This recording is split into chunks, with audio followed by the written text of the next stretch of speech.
This Family Life News podcast is made possible by the support of listeners like you.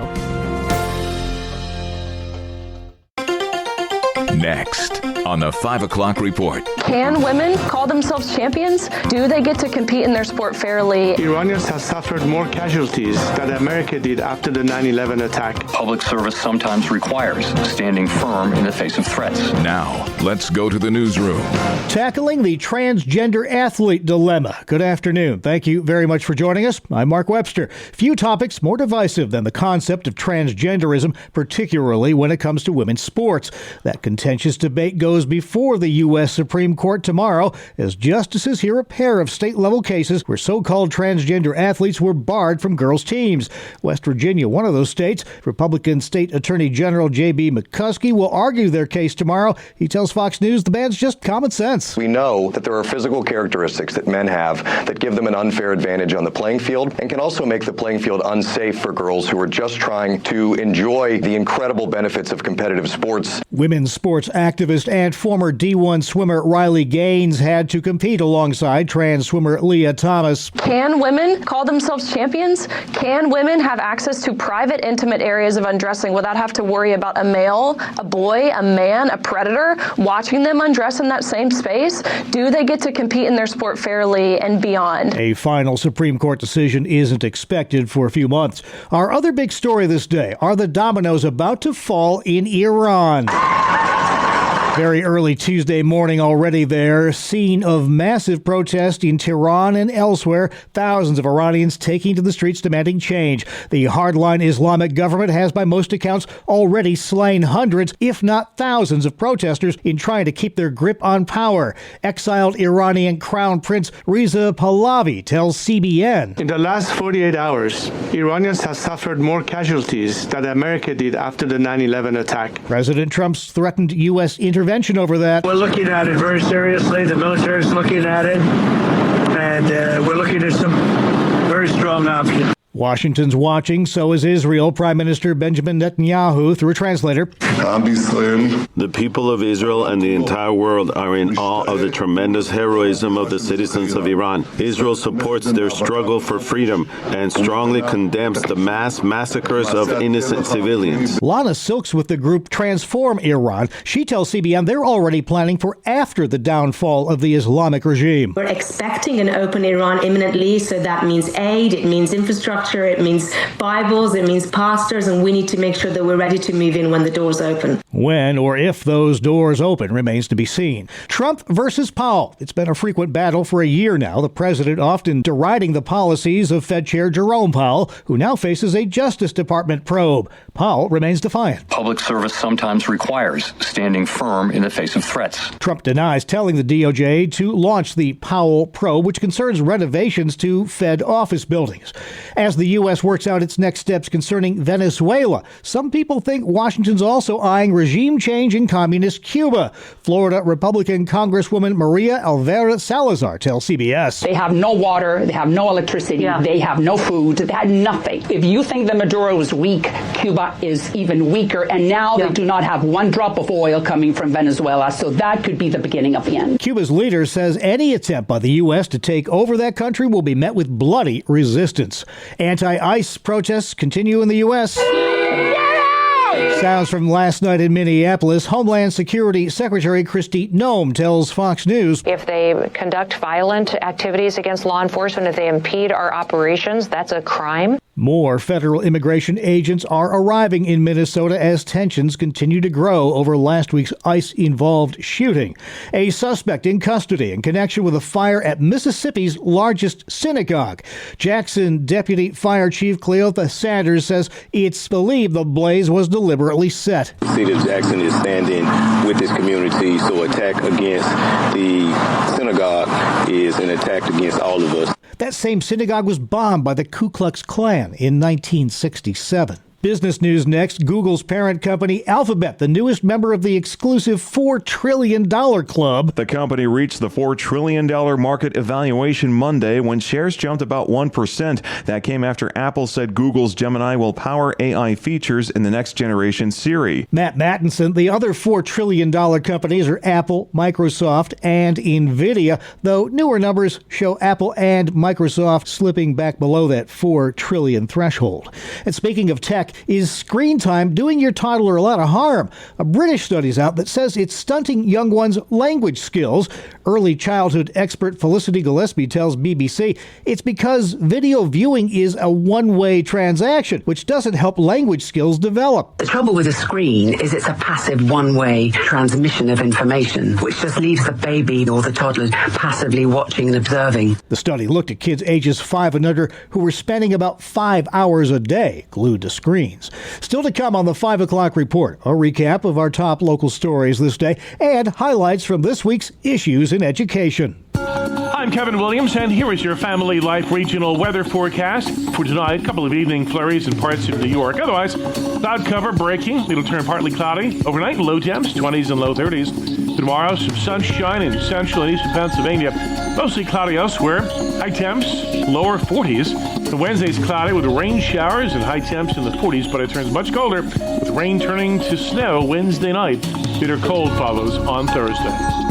All right, thanks, Kevin. Going to miss the thaw. Checking the stories making news where you live across New York and Pennsylvania. They're calling it a code red. Healthcare workers from across New York State gathered at the state capitol in Albany today to rally against federal healthcare cuts they say threaten hospitals, nursing homes, and other vital healthcare services.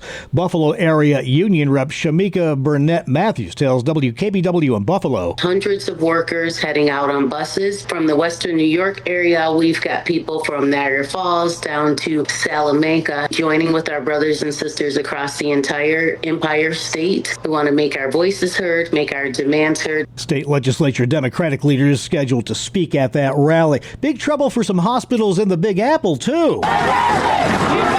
Thousands of New York City nurses on strike today over pay and benefits. This nurse telling WCBS. They want to decrease our benefits. They want us to pay for it. And working in New York, that's a big chunk out of our paycheck, that if we have to do that. But why should we have to do that? Union leaders are looking for a 40% pay hike. Some hospital execs say that's just too rich. Governor Kathy Hochul has declared a disaster emergency, though the hospitals say patients shouldn't see much impact because travel nurses have been brought in to fill in during the strike. To Pennsylvania now, the annual farm show in full swing this week. This year's theme is unmistakable. America's 250th birthday this year, honored with everything from a Declaration of Independence-themed butter sculpture to red, white, and blue milkshakes.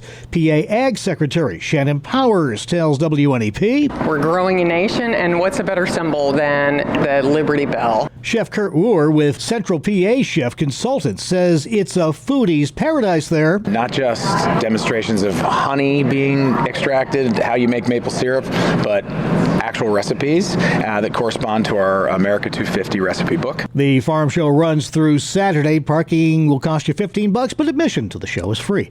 Well, yesterday, Bills fans sweated out a tight 27-24 road wildcard win by Josh Allen and company, while Eagles fans have to be content reminiscing about last year's Super Bowl title as the green and white fell at home to the 49ers. Tonight, it's Steelers fans' turn to worry as they host Houston in the final NFL wildcard matchup. Veteran quarterback Aaron Rodgers knows the black and gold will have their work cut out for them. I've seen this type of defense in practice the last couple of years. Obviously, it's a little different, but it's not intricate as far as 30 different calls. They run their few calls really, really well. So it's not surprising they're the top defense in the league. Pittsburgh trying to win its first playoff game since 2016. The winner wins a trip to New England next weekend to take on the Patriots. All right, up next, highlights from today's issues in education. education, as our Bob Price speaks with Dr. Ralph Kerr from the Teaching and Learning Institute in Houghton, New York, about the top education issues in New York State. A recent New York Times report, Ralph, shows that students are reading less than 2 books a year. That's cover to cover. Does it still matter in school, Ralph, that students read complete books, not just parts of books in the classroom? Getting students to read anything these days other than what's on their cell phone is a real challenge. I'm not sure how critical it is for them to be reading complete books other than perhaps in an English literature class. But on the other hand, my concern where there are extractions for just parts of books, it really depends on who is selecting the passages that are going to be read. And obviously, if you read a complete book, you get the context of the whole story as opposed to just taking some parts of it. So it's something that people would need to be really careful with, I believe. Reading comprehension, a big issue. Governor Hochul tomorrow, her big State of the State speech from Albany. A lot of that speech has to do with education, funding for public schools. What are you expecting to hear from her tomorrow in that speech? I'm going to be looking for goodies for all because she's up for re-election. The state Senate and the state Assembly are all up for re-election this fall. So this budget is going to be just full of perks for everybody that they can think of. The BOCES aid, for example, is probably going to be in double digits. On the flip side of that, I was reading that the structured budget deficit over a 3-year budget period is now standing at $34.3 billion. That's with a B. And that's up $7 billion since last January. I'm very concerned about that. I'm very fascinated to see how she's going to fund pre-K programs, which she wants to make universal across New York. So we'll see where the money comes from. I don't think she's concerned where it comes from. It's just who could she give it to? Yeah. Last week was the 5th anniversary of January 6th, and that always brings up emotions in certain peoples, depending on which side of the aisle you're on. With that in mind, a Democrat, John Liu, wants to require schools to teach about January 6th as part of civics instruction. Do you support such an endeavor? The good news is that same resolution was put forth by John Liu last year, and it did not get out of the Senate or the Assembly Education Committee. I think the problem with the bill is that there are 2 sides at least, maybe more, to the whole story of January 6th, and who's going to tell which side of what story. In the legislation, he says that that's going to be up to the Board of Regents, which makes me even more nervous about the whole thing. So my hope would be that he can introduce that, it can go back to the education committees of the Senate and the Assembly, and it'll die there as it did this past year. All right. A lot of us are excited to celebrate America's 250th birthday this year. There's also a lot of emphasis on this at school, America 250. As a history buff, Ralph, are you concerned about how this might be spun when we get into that whole conversation about education versus indoctrination, especially when it comes to the Founding Fathers? Yeah, well, there are certainly evolving more and more different views of history. And I am concerned, again, as we just said about the other bill that's been introduced, who's going to tell the story and which side of the story is going to be told. There's so much stuff today on social media. I know it's not true at all, but it's presented as though it is. And I'm concerned that may carry into the school as well. I just would suggest that teachers that are Christians would be careful with the delivery of any history regarding our anniversary, and would hope that parents would also engage conversation regarding our 250th anniversary. If we watch out for it, we'll be okay. Thank you, gentlemen. Dr. Ralph Kerr with the Teaching and Learning Institute in Houghton, New York, speaking with our Bob Price on today's Issues in Education. To hear the entire program, along with all of our Family Life original news features, check out Apple Podcasts, YouTube, Spotify, or FamilyLife.org. This is the 5 o'clock report on Family Life. Jesus' parable of the Good Samaritan is far more shocking than we often realize. Hi, I'm Rob West with another Faith and Finance Minute. When a man was left beaten on the road, 2 respected Jewish figures, a priest and a Levite, passed by. But the hero of the story is a Samaritan, someone Jews viewed as an outsider and even an enemy. But he's the one who stops, bandages the wounds, pays for lodging, and promises continued care.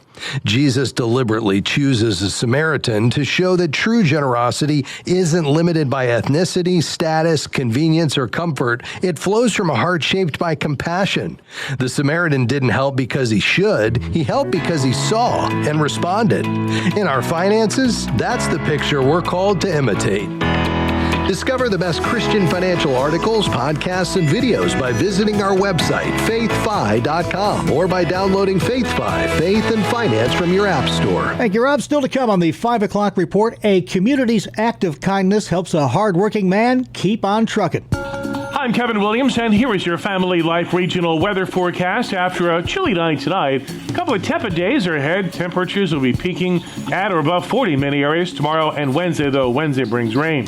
Then an Arctic front arrives Wednesday night, and it's back to winter later this week with bitter cold and some snow. The call for tonight, a couple of evening flurries in parts of New York. Otherwise, cloud cover breaking. It'll turn partly cloudy. Overnight, low temps, 20s and low 30s. Tomorrow, some sunshine in central and eastern Pennsylvania. Mostly cloudy elsewhere. High temps, lower 40s. And Wednesday's cloudy with rain showers and high temps in the 40s, but it turns much colder with rain turning to snow Wednesday night.